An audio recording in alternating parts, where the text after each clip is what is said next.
Hey guys, subscribe for daily content, and if you're shopping for gear, make sure you check out the description for the newest items at some of the very best online retailers. There's also links for some of the items that I personally recommend. Thanks! What's going on YouTube? Metal Complex here, and today I've got another interesting knife review / knife overview to share with you guys. This is the Vosteed Porcupine TiSlim variation. Very cool. At the time of this recording, there were still quite a few variations of this knife left. There is one version that I saw was sold out, but I'm going to guess they're probably going to make more. I'll link this down in the description. It does help my channel when you use those links, but that's entirely up to you. Thanks to Vosteed for sending this in. Thanks to my patrons for supporting me. And make sure your notifications are turned on for the Metal Complex YouTube channel. This is a very thin version of the Vosteed Porcupine, the thumb stud variation. No, it is not a regular button lock. This is actually a button-operated top liner lock, which makes it superior in terms of the feeling of detent and also lock strength and reliability over something like a simple plunge lock. Very cool. Vosteed has traditionally done these very, very well. It's nice that they're still coming up with different variations, even if this is just a slimmed down premium version of their very popular budget version of the Porcupine. It's nice to see this variation because this is something that's going to be very, very appealing to many people. So let's go ahead and do a measurement on this knife. It is, right? If people are like, oh, it's just a slimmer Porcupine. It is. That's what it is, right? This really shouldn't be a super complicated review. But like I said, the end result of that, very popular with a lot of people. 7 inches and an eighth for overall length. Blade length, 3 inches. Cutting edge is 2.75. Size comparisons. Let's go ahead and put it up against the standard thumb stud Porcupine. Is there any difference in terms of the length or the height or anything like that? No, to my knowledge, it is exactly the same. The same exact handle length. I think you can see here. The only difference is, of course, the thinness and like the pocket clip and stuff like that. The reason we have to determine, because anything that's on top, given the position of the camera, that whatever's on top is going to look like shorter, and the one on bottom is going to look longer, right? If we flip them around, it's going to be the same thing. The budget one is now going to look slightly longer. So yeah, it's exactly the same. Let's do some, actually, most important one here. Blade stock thickness, substantially thinner. Scale thickness, substantially thinner for sure. Let's go ahead and do some size comparisons. Any custom scales you find in this section can be found down in the description under Original Goat and others, up against my own full-size Excalibur and compact Excalibur. It's actually somewhat close to the size of my compact Excalibur. Definitely shorter than the full-size one. Let's put it up against the Spyderco PM2 and the Spyderco Para 3. Special appearance today here of the Blade HQ. We finally got the Lynch. If you're looking for a matching pocket clip, so like the pocket clip matches the hardware, that Lynch Northwest clip with the Cerakote, the black Cerakote, that's the one that looks best. It's gonna mark up and look different over time. I don't really care. It does match, and it works a lot better in my opinion than the standard clip. But anyways, no, I don't have affiliate links for Lynch Northwest. I didn't get paid to say that. That's just the one I ended up with. But there you go. There's the look there. Para 3 actually very similar in ergonomic lines. Very, very similar. Similar in size as well. And then finally up against the Benchmade Griptilian, or in this case the Ritter Hogue, and the Hogue Deca. How is the action on this knife? It's very good. It's exactly what you would expect. You push the button and the blade drops. You push on the thumb studs and it deploys. Reverse flick, very, very easy, right? All of that. I'm going to guess we're going to see however long these thumb stud variations last, and then bam, they're going to release the version with the hole. So if you missed the S90V variation, which we'll talk about, probably going to do a holy one, right? So, the deployment on this guy is very good. The thumb studs are a slightly different shape, but because of that little ring there, it actually is incredibly comfortable, even with the ledge and no doming at the top of that thumb stud there. Really nice. Got my finger in the way of that one. If you're going to do the reverse flick, keep your index finger out of the way, right? Or do it with your index finger. But yeah, very easy to deploy. The detent feels really, really good. Love it. And then you can see there, fall shut. No problem. Carry profile thickness up against the Spyderco Para 3. Whoops. Hold on. Okay, thickness up against the Para 3, it's ridiculously thin. I mean, I don't consider the Para 3 to be incredibly thick. right? But way thinner than the Para 3. Length and height up against the PM2 and Para 3. This is such a stupidly easy knife to carry. And I mean, if you want to carry something that, it's not like full size, but it's a plenty capable size knife. And it's titanium. If you want to carry that, but you just don't have the room, you've got fitted dress pants, right? Maybe you're wearing athletic shorts or athletic pants. You just don't want something overly bulky, but you want something that it's gonna check all of those EDC need boxes and still at the end of the day be a wildly capable and functional tool. This is one of those. It's not the only choice out there, but this is a damn good choice. It is really, really easy to carry. There's no attire, you know, that I would shy away from with this knife being, you know, my preference. It doesn't matter what I'm going to wear today as long as I'm wearing pants. I got a way to put this in a pocket as long as I have pockets, right? I don't own, I'm sorry, I need to clarify. I own 0 pants that do not have pockets. all of the pants that I would choose to wear have pockets. I feel like that's, not having a pocket is just like, what went wrong? What went wrong in my life that I ended up with a pair of pants, at least one, with no pockets? Well, that's a head scratcher. I don't know. Glad I'm not there. Whole bunch of people just wearing pocketless pants right now going, how dare you? How dare you? This was a gift from my father. Okay, let's go ahead. Let's go ahead and do a hardware check. Get out my tools. As per usual, my tools are very inexpensive and very recommendable. You can find them right down in the section of my description that talks about the tools I use on this channel. Where's the freaking thing, man? There it is. T8 for the pivot, T8 for the stop pin screw, T8 for, T8 for the pocket clip, and body screws. Perfect. Very simple to take apart and put back together. As long as you have the right tools for the job, you should be good to go. Let's go ahead and measure the blade stock thickness here.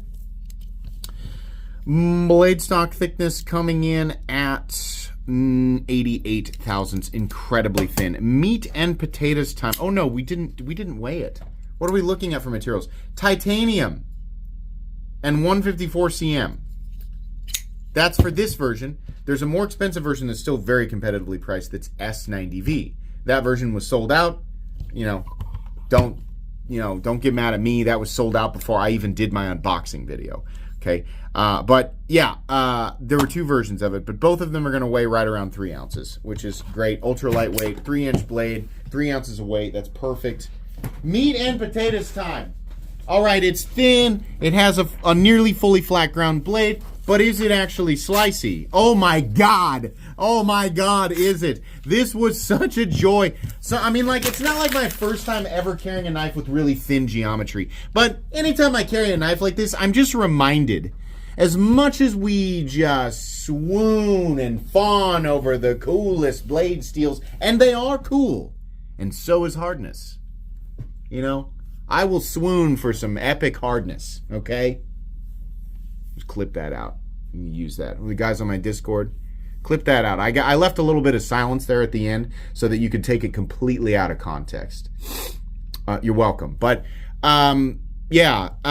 the slicing ability of a blade that has incredibly thin geometry, regardless of the blade steel. Obviously, the blade steel composition and the hardness of said blade steel combined with the geometry is what truly makes incredible cutting performance.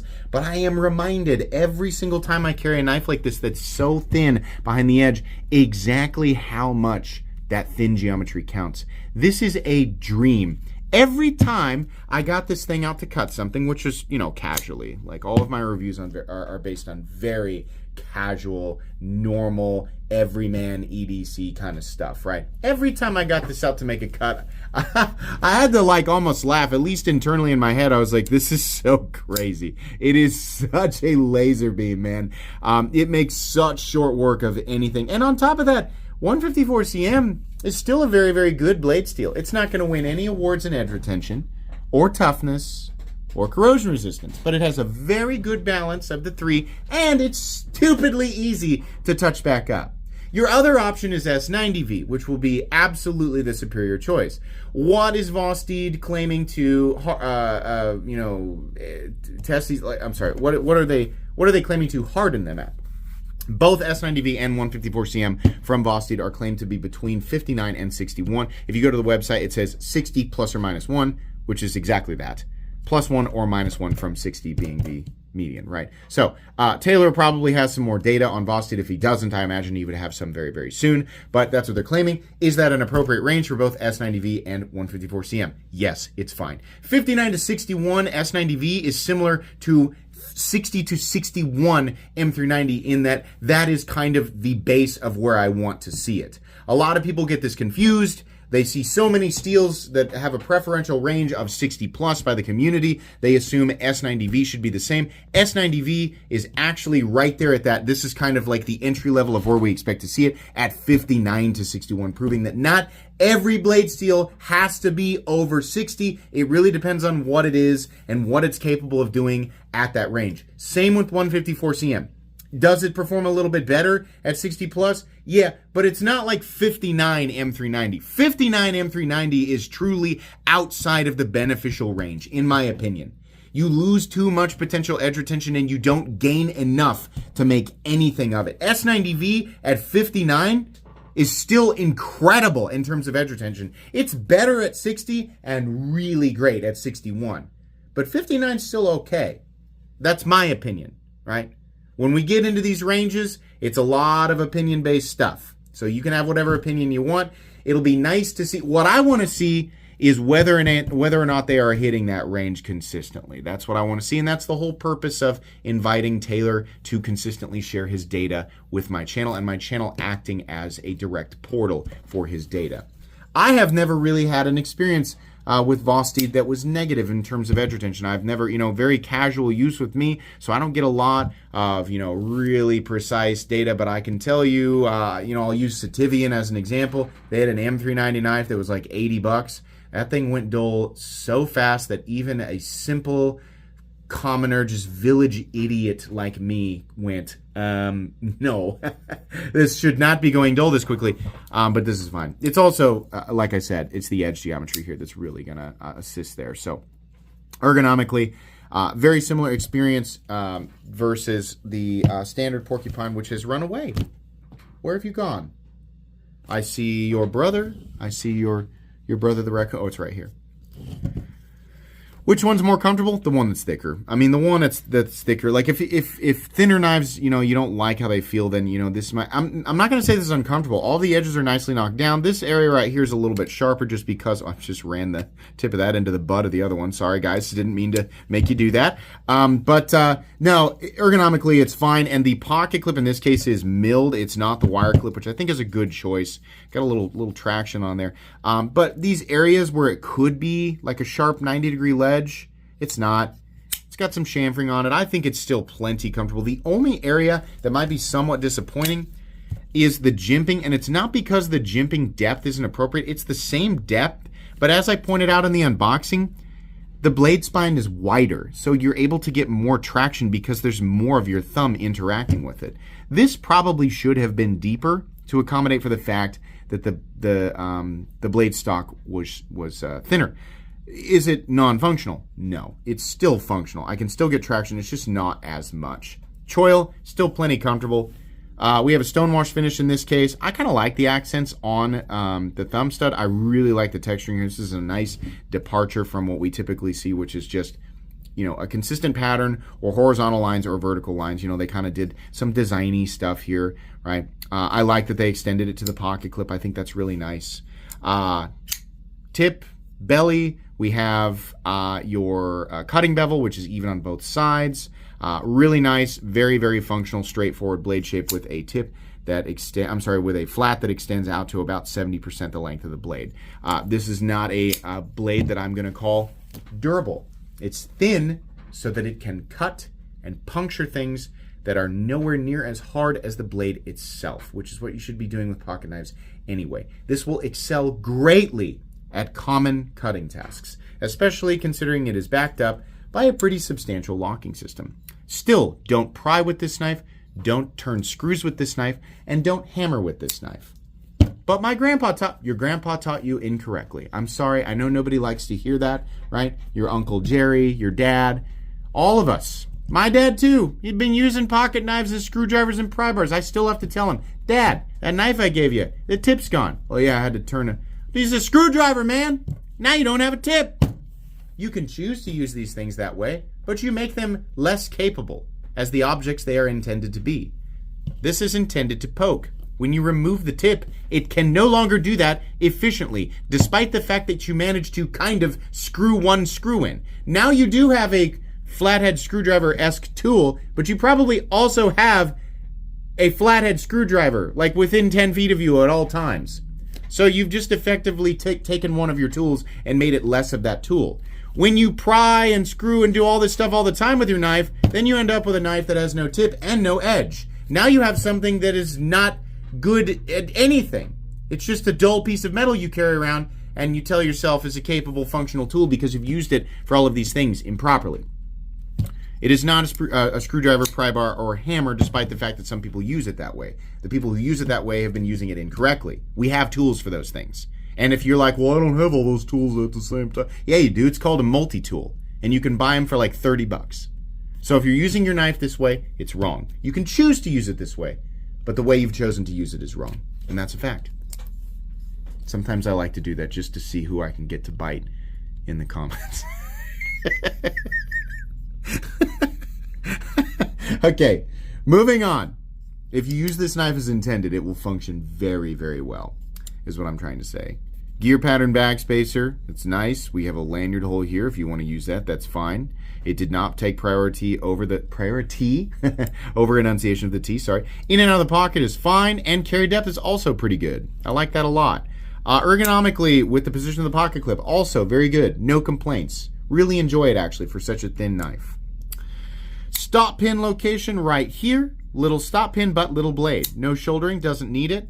Closed position stop is actually very deep into the choil. It's contacting like right here, I think. Let's look. Where's your, yeah, you can see there the plunge grind. It's way back there, so nowhere even close. And there's your plunge grind, by the way. Base price. This knife is made in China, but it is made out of titanium and 154 cm. Not cheap materials, but the 154 cm isn't necessarily an ultra expensive blade steel. $139 for this variation, $179 for the S90V variation. Is that fair? I think so. I think so. Between 1 and 150 on a Chinese premium knife, 154 cm and titanium are materials I would expect to see. Couple that with the fact that it's got a button-operated top liner lock. It's got some milling. It's got full titanium hardware. I mean, I think that's fair. What I think is even better is the S90V version. I mean, my God. Talk about, like, you know, for a lot of people, like a perfect EDC knife. And the 154 cm version is also great, too. It doesn't really matter which one you buy. This is a stupidly recommendable knife. Like, stupidly. It's still expensive. It's still going to be outside of a lot of people's budget ranges. But it's insanely recommendable. It doesn't matter which version you go with. It's awesome. Good job, Vosteed. Good job paying attention to what people want. Slim carry, ultralight EDC that you can, I mean, you can literally carry with anything. I love it. This is one of my favorite. The budget profile. I mean, if you want the budget one, go with the budget one. They're $69 giggity. Really good. No, I really have no complaints other than the jimping should have been a little deeper. That's about it. Highly recommendable. Will go on my most recommended knives playlist. Please make sure to follow me on Instagram at metal_complex. If you enjoyed this video, leave a like. If you'd like to check out my other content, I do, of course, have lots of videos of knives that are either expensive or inexpensive that I do or don't like, so check those out. And if you enjoy all my content, go ahead and click on that Metal Complex logo right there and subscribe because there's definitely more coming. Thanks again for watching, everybody, and have a great day.